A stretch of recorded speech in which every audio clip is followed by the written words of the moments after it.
হচ্ছে দিন ধরে ঠিক থাকা। দিন ধরে ঠিক থাকার পরে ঠিক রেখে আপনি যাই করেন সেটা দিনের আওতার মধ্যে আসলে থাকবে। কারণ দিনের আওতার বাইরে চলে গেলে তো আর দিন ধরে থাকলো না। এই বিষয়টা খুব জরুরি।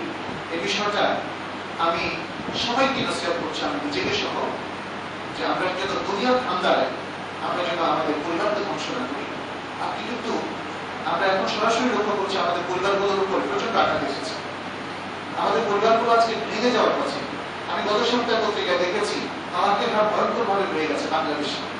এতদিন অন্য দেশের খবর করতে হবে বাংলাদেশে পরিবার ভাঙন আমাদের ধর্মীয় জীবনে প্রভাব ফেলবে, আমাদের সামাজিক জীবনে প্রভাব ফেলবে, আমাদের রাষ্ট্রীয় জীবনে প্রভাব ফেলবে, আমাদের ইভেন ব্যক্তি জীবনে প্রভাব ফেলবে। আমাদের অনেকে নর্মাল হয়ে যাবে পরিবার ভাঙনের কারণে। অনেক স্বামী নর্মাল হয়ে যাবে, অনেক স্ত্রী নর্মাল হয়ে যাবে, অনেক সন্তান নর্মাল হয়ে যাবে। এটা আমরা দেখতে পাচ্ছি। অতএব আসুন আজকের এই মুহূর্ত আমরা আশা করি আল্লাহ তাআলা এই মুহূর্তের মধ্যে বরকত দিবেন এবং একে যেন বরকতময় করেন আল্লাহর কাছে সে দোয়া করছি। আমরা এই সুন্দর আলোচনা শেয়ার করলাম যাতে করে আমাদের জন্য একটা ভালো রিমাইন্ডার হয়। আল্লাহ তাআলা কোরআনে বলেছেন ওয়াযাক্কির ফাইন্না যিকরা তানফাউল মুমিনিন, তোমরা স্মরণ করিয়ে দাও কারণ স্মরণ করিয়ে দেওয়াটা মুমিনদের উপকারে আসে।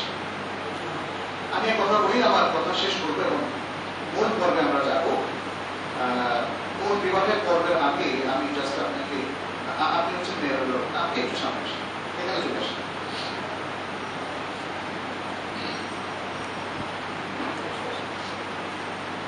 খুতবার যে আরবি অংশটা সেটা কিন্তু আমি প্রথমেই বলে দিয়েছি, অতএব সেটা রিপিট করার প্রয়োজন নেই। আপনি কি আপনার মেয়ের অভিমত দিয়েছেন? মতামত দিয়েছেন? আচ্ছা, মোহর নির্ধারণ হয়েছে? আচ্ছা, এটা কি লিখিয়েছেন আপনি? মোহর